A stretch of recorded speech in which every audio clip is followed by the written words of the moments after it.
Good morning friends. Today in this video we are going to discuss the important news from the Daily Hindu edition of 13th October 2022. So let's start with the news itself. So now we have come around the news related to inflation. अब economy थोड़ा सा important हो जाता है, खासकर जब हम exam के नज़दीक रहते हैं. कल हम लोग ने वर्ल्ड इकोनॉमिक आउटलुक, कुछ दिन पहले हमने वर्ल्ड इकोनॉमिक आउटलुक रिपोर्ट के बारे में पढ़ा था, जहाँ पे इंडिया का एक प्रोजेक्शन आया था about the growth in this financial year that is released by international monetary fund. आज वो एडिटोरियल पे भी है, हम उसको यहाँ पे डिस्कस कर लेंगे ताकि आपकी वो चीज़ें हो जाए. Okay, so today the focus will be economy and foreign affairs which will be very important from the exam point of view. Along with that, very one important thing is that for the first time on 12th October 2022 the world sloth bear has been observed. इसके बारे में information आया है, so we are going to look at that news also. So before going to this main economics news, let's take news from other sites so that we can focus on this news. So first important news here is that with global prices for liquefied petroleum gas surging, that is LPG, so the Union Cabinet on Wednesday has approved a rupees 22,000 crore one-time grant to public sector oil marketing firms to cover the losses over the past 2 years in domestic LPG cylinder supply. अभी जो LPG का cost है वो world wide between June 2022 and between June 2020 and June 2022 it has increased by 300%. Okay, so we already know that this increase in price have been passed on to consumers, so the domestic LPG gas prices have also increased because of the global fluctuation. तो यहाँ पे ये important है कि 22,000 करोड़ का ये जो one time grant है, ये फिगर आप याद रखिएगा. The next is home minister to launch Hindi version of the first year MBBS books on October 16. So Union Home Minister, he will be launching the Hindi version of first year MBBS textbook in Bhopal on October 16, and with this makes Madhya Pradesh to become the first state to provide medical education in Hindi. Okay, so this is important over here.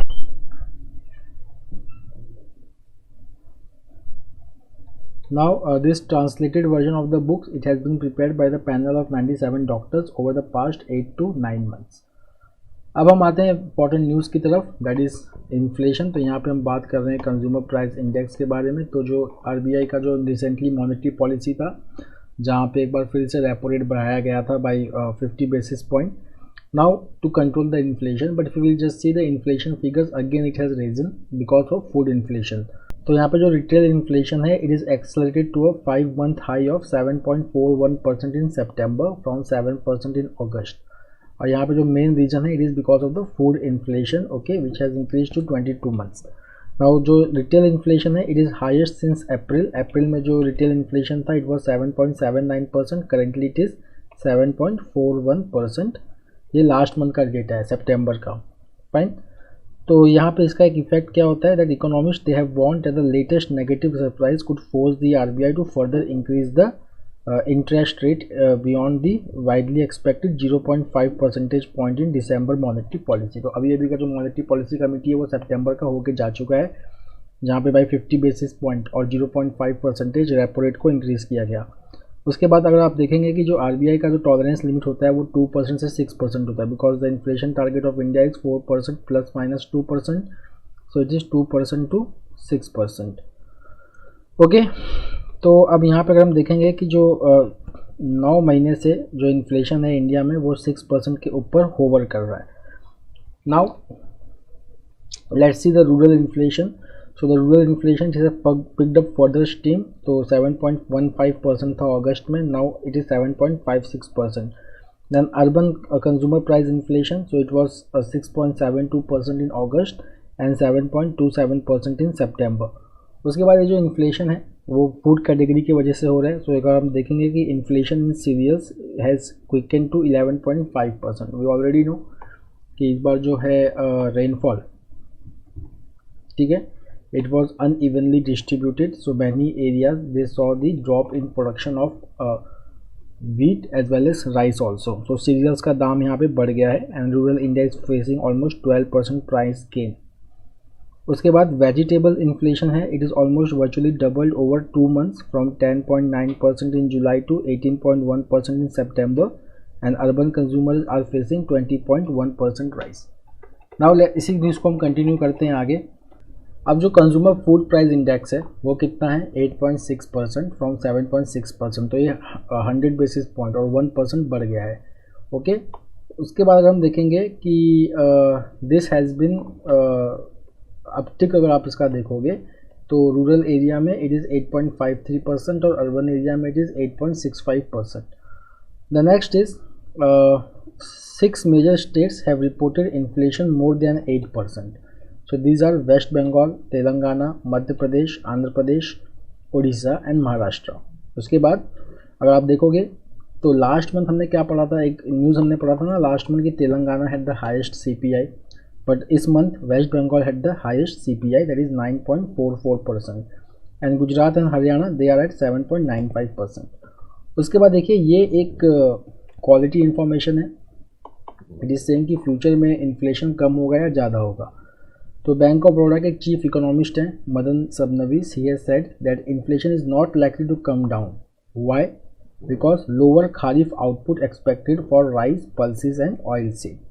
Okay, तो यहाँ पे हम पहले से जब मैंने आपको बताया that this uneven distribution of rainfall, so this has dampen the this has lowered the acreage of harvest of kharif crop. So यहाँ पे फ्यूचर में भी if you will just see, क्योंकि जो इन्फ्लेशन है it is being driven by food और food की shortage रहने वाली है फ्यूचर में भी।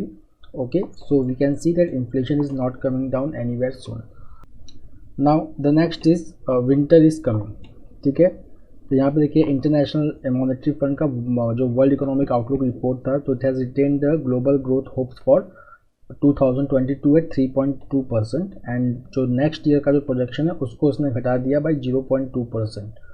ओके, उसके बाद अगर हम देखेंगे कि इंडिया की वो जो बात करता है फाइन, तो this year it has slash the forecast, मतलब 2022-23 का जो फाइनेंशियल ईयर है इसके लिए जो ग्रोथ फोरकास्ट था वो पहले 7.4% था और अब इट इज़ 6.8%, और जो 2023-24 जो अगले साल के लिए जो ग्रोथ फोरकास्ट है उसको उसने रिटेन किया है एट 6.1%। इसके पहले वर्ल्ड बैंक का भी एक असेसमेंट आया था जिसमें वर्ल्ड बैंक ने क्या किया, वर्ल्ड बैंक ने सीधा पहले 7.5% रखा था इंडिया का प्रोजेक्टेड ग्रोथ रेट, अब उसको कितना कर दिया 6.5%। Now if you will just see that यहाँ पे IMF ने भी कहा था कि the reason for downgrading it is global headwinds. Okay, global headwinds which is still there. ठीक है ना, जैसे ग्लोबल हेडविंड्स मतलब impact of Russia Ukraine crisis, ठीक है, कोविड-19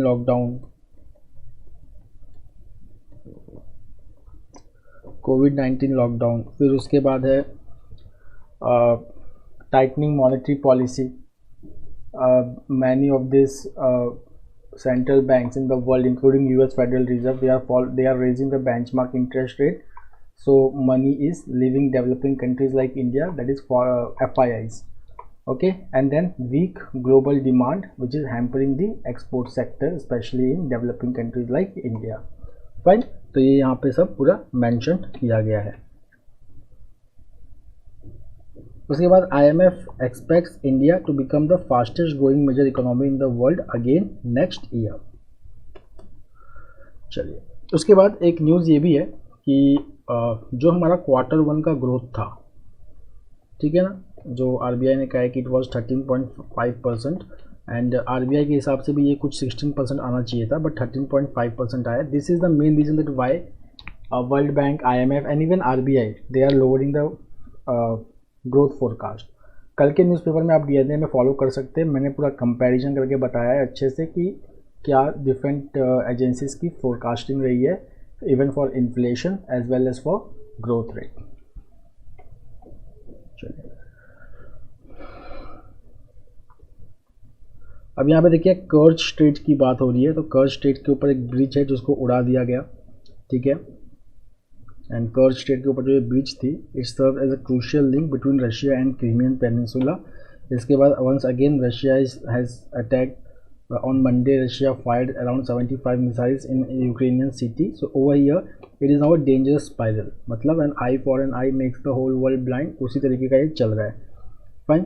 So over here if you will just say that now जो President Volodymyr Zelensky के जो advisor हैं Mikhailo Podolyak, he is saying that it is just the beginning. ठीक, तो यहाँ पे यूक्रेन भी लड़ने के लिए तैयार है, रशिया भी अपना ऑफेंसिव बढ़ा रहा है. So we can not see that conflict anywhere ending soon. उसके बाद group of 7 they have vowed that they will support Ukraine as long as it takes. Fine. तो हम पहले से भी जानते हैं कि इंडिया हो गया, चाइना हो गया, बाकी जितने भी कंट्रीज हैं, now they want that they both the country should resume the diplomatic process and stop the hostilities. Now coming to RTI, this is important. RTI, तो यहाँ पे एक रिपोर्ट है, एक रिपोर्ट साझा किया गया जिसमें RTI का स्टेटस बताया गया है. ये हमने कल भी डिस्कस किया था बट आज इसको थोड़ा डिटेल में डिस्कस कर लेते हैं. तो right to information act, it was passed in 2005 and now if you will just see some of the important findings of the report. Okay, so they are saying कि जो पेंडेंसी है cases का, ठीक है ना, वो 2022 में या बैकलॉग्स जो है वो बढ़ते ही चले जा रहा है. ठीक है, तो अगर आप देखेंगे दैट वेस्ट बंगाल एक तो डिस्पोजल ऑफ केसेस बहुत ही लो है. ठीक है, अगर आप देखेंगे pendency of cases it is currently 3.14 lakh. और इसमें अगर आप टॉपर स्टेट्स देखेंगे तो Maharashtra is at the top, then it is followed by Uttar Pradesh, then Karnataka, then Orissa, then chief information commission in Delhi and then Bihar. उसके बाद अगर आप estimated times of disposal of any appeal देखेंगे तो सबसे ज़्यादा वेस्ट बंगाल में है 24 years and 3 months, followed by Odisha, then followed by Maharashtra and then followed by Bihar.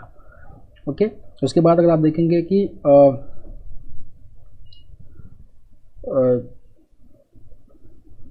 Total number of women staff, एक तो यहाँ पे स्टाफ की शॉर्टेज भी बहुत ज़्यादा है. ठीक है, स्टाफ की शॉर्टेज.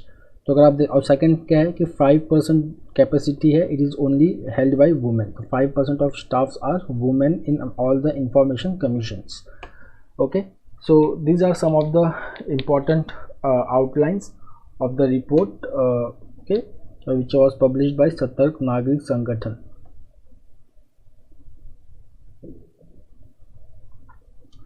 नाउ कांग्रेस, ओके, तो कम्युनिस्ट पार्टी कांग्रेस कहते हैं इसको चाइना का, communist party congress, communist party congress. तो ये जो कम्युनिस्ट पार्टी कांग्रेस है ये हमेशा 5 साल में होता है, 5 साल में एक बार होता है. ठीक है, और जो हर साल होता है उसको कहते हैं प्लेनम.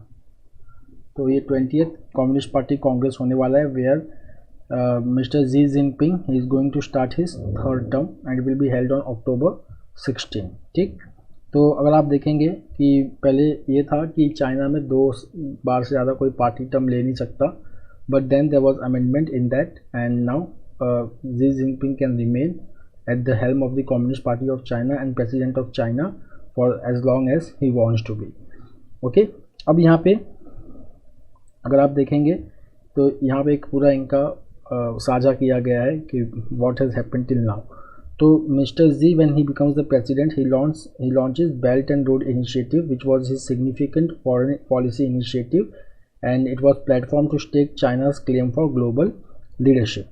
Okay, तो अगर हम देखेंगे कि over the past decade, the total value of projects and investment through the BRI it stands as $930 billion. Okay, अगर हम देखेंगे कि इसके कुछ क्रिटिसिजम्स भी हुए हैं, क्योंकि if you will see the countries like Sri Lanka, Pakistan, तो यहाँ पे डेप्ट इश्यूज हो रहे हैं. ठीक है ना, now they since they are part of BRI but they are also facing the unsustainable डेप्ट problem. The second is greater power rivalry, that is specially the China US rivalry and deepening China Russia ties. Okay, this is the clear markers of the China's foreign policy in Xi Jinping era. तो यहाँ पे जो China है वो अपने आप को seek करता है to present itself as a defender of a world order, okay, which he saw that which was in which US was retreating after Donald Trump became the president. Okay, the next thing is कि एक US के साथ एक relation बिगड़ रहा है, but we will see warming of ties with Russia. Okay, so यहाँ पे देखेंगे कि रशियन फॉरेन मिनिस्टर ने भी कहा था, that is Sergei Lavrov, that they are sharing one of the relationship which is one of the best in history. उसके बाद अगर रिलेशनशिप विद इंडिया देखेंगे, so there were two informal summits in Wuhan in 2018 and Mamallapuram in 2019. After that there was Galwan Valley clash and still the resolution has not taken place.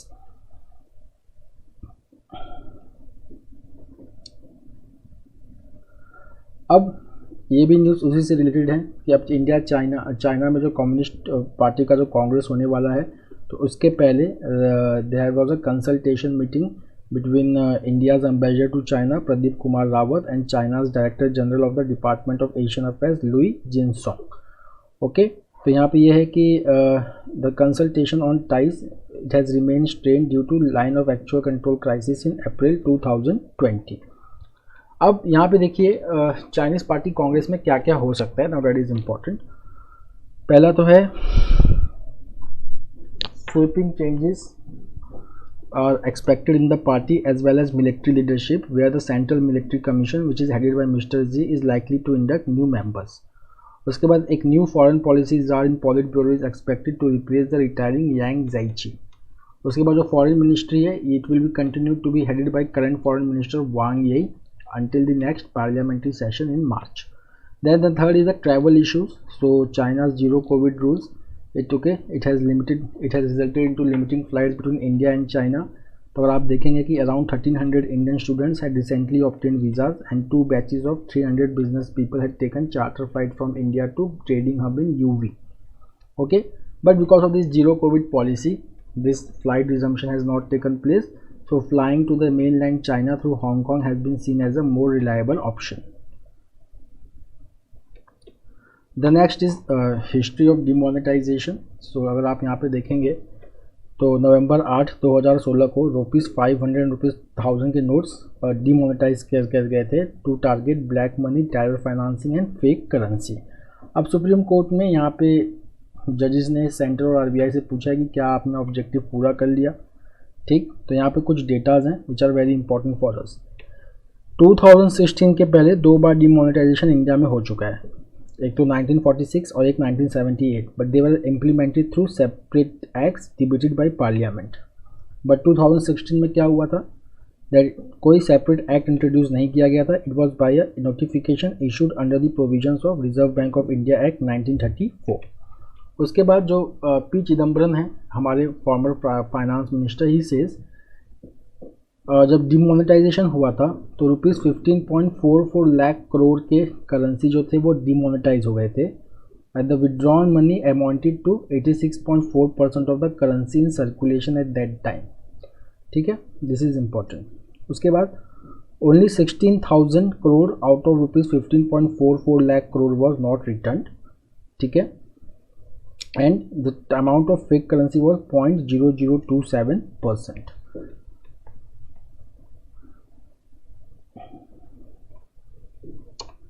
The next is section 66A of the IT Act, Supreme Court. So the Supreme Court has said that police forces and states, they should not persecute free speech on social media under section 66A of the Information Technology Act.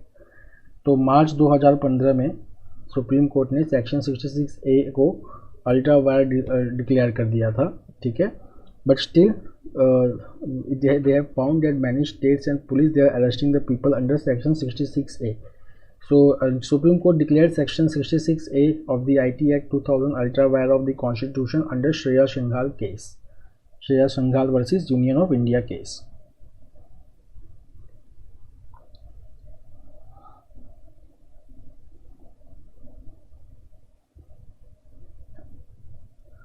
The next is after inspection government stops Maiden Pharma unit from making drugs. तो Gambia में WHO ने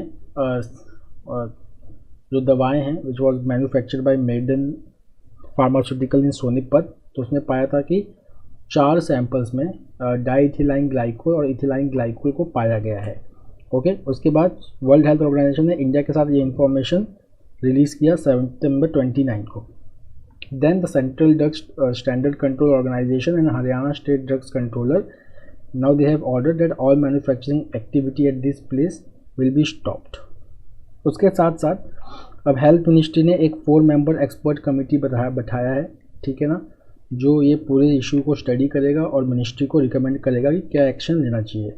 so this will be comprising of Dr. Y.K. Gupta, who is the Vice Chairman of Standing National Committee on Medicine, Dr. Pragya D. Yadav, National Institute of Virology, Indian Council of Medical Research, Pune, Dr. Aarti Bahal, Division of Epidemiology, National Center for Disease Control, and A.K. Pradhan of CDSCO.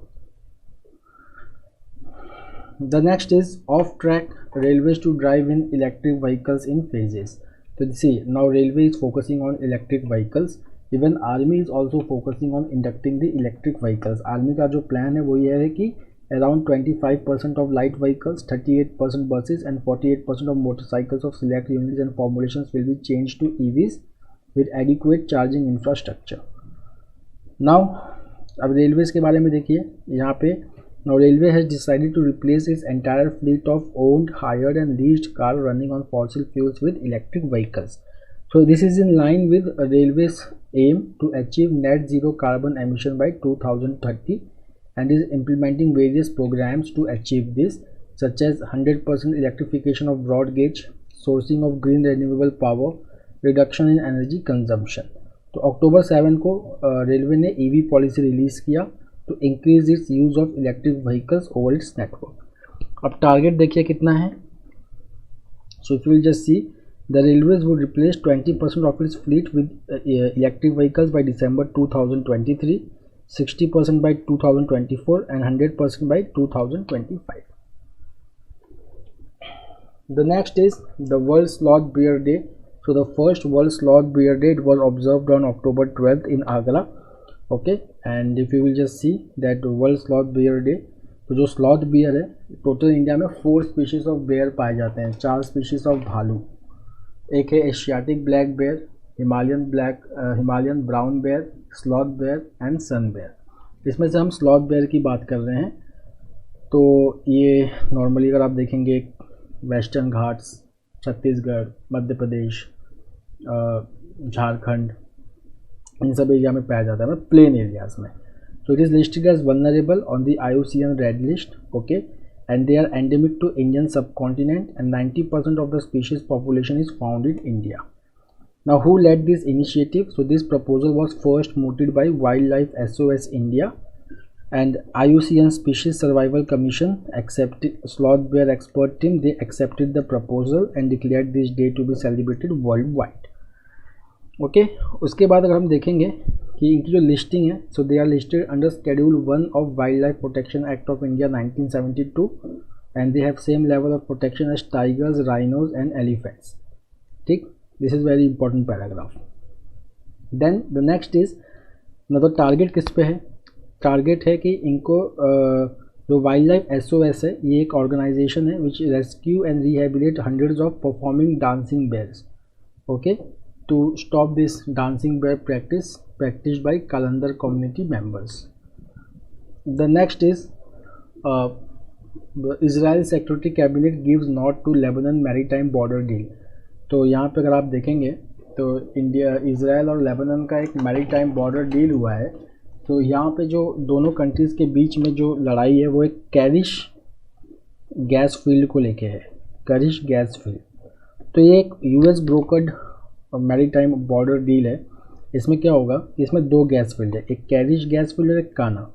कैरिश gas field जो है वो totally Israel के control में चले जाएगा और काना natural gas field है, ठीक है, ये लेबनान के कंट्रोल में रहेगा। ठीक है, now both of this gas field they are in Mediterranean reason.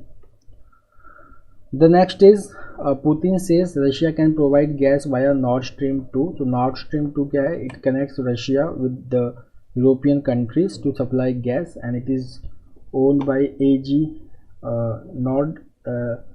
Nord Stream AG consortium, Nord Stream AG consortium। और जो इसके मेजॉरिटी जो स्टेक होल्डर है वो है गैसप्रम which is Russia's largest gas company. So recently Nord Stream 1 and Nord Stream 2 pipelines in the Baltic Sea, they were sabotaged, which has hit the supply in Europe and causing the energy crisis. अब क्योंकि winter आने वाला है, so European leaders have rush to come up with the plan to tackle rising energy cost while maintaining sanction on Russia.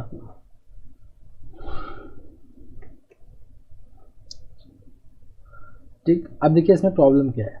Recently क्या हुआ था, अगर आपने ध्यान दिया होगा कि G7 countries followed by EU they are now proposing a price cap on Russian oil and gas. तो यहाँ पे मिस्टर पुतिन ने कहा है कि that Russia would not supply energy to the countries that limit prices. Now the next is this is Biden security strategy focuses on China. तो security strategy जो है, नेशनल सिक्योरिटी स्ट्रेटेजी, ये US का एक डॉक्यूमेंट होता है जो हर president को प्रेजेंट करना होता है कि उस एडमिनिस्ट्रेशन का क्या नेशनल सिक्योरिटी स्ट्रेटेजी है। तो now if you will just see that this was delayed because of Russia's invasion to Ukraine. इसके दो इंपॉर्टेंट पिलर्स हैं, ठीक है ना। एक तो है the great power competition happening between US and China and the next is transnational challenges. तो डॉक्यूमेंट जो है वो इंपॉर्टेंट पॉइंट्स को नोट करता है, that is the strategy is based on building strength at home and building coalition abroad to deal with this two challenges. It recognizes increasing alignment between China and Russia.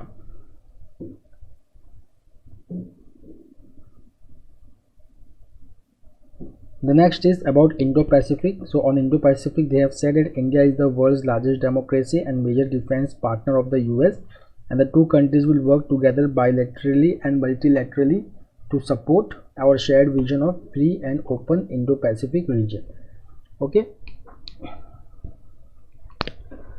The next is US is now talking about alliances like Quad, जिसके members हैं India, Australia, Japan and US. It is also which is focusing on fighting COVID-19, cyber security and promoting high standards for infrastructure and health security. Along with that, they are talking about AUKUS, which is a security relationship between Australia, UK and US.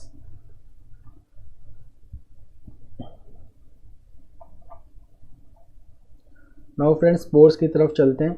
Now Lovlina Simranjit put on a master class in the final.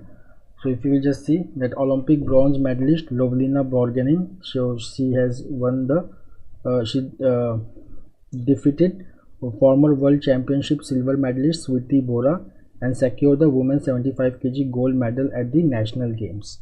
Okay, then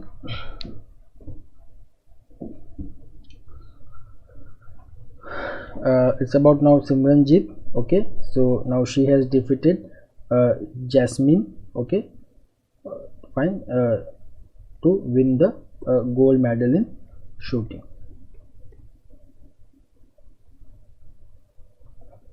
The next is about BCCI. तो BCCI में now अगर हम देखेंगे तो जो BCCI के नए president बनने जा रहे हैं वो हैं बिन्नी रॉजर, ठीक है ना। ये 1983 का इंडियन टीम के पार्ट थे जिसमें इंडिया ने अपना पहला वर्ल्ड कप जीता था। फॉर्मर जो प्रेसिडेंट हैं वो हैं सौरभ गांगुली। अभी इलेक्शन हुआ नहीं है, वो अभी प्रेसिडेंट हैं, बट इलेक्शन के बाद it will be Binny Roger who will be the BCCI president. So friends, that's all for today. We will meet tomorrow again with a daily Hindu analysis. Till then, have a nice time. Take care. Thank you.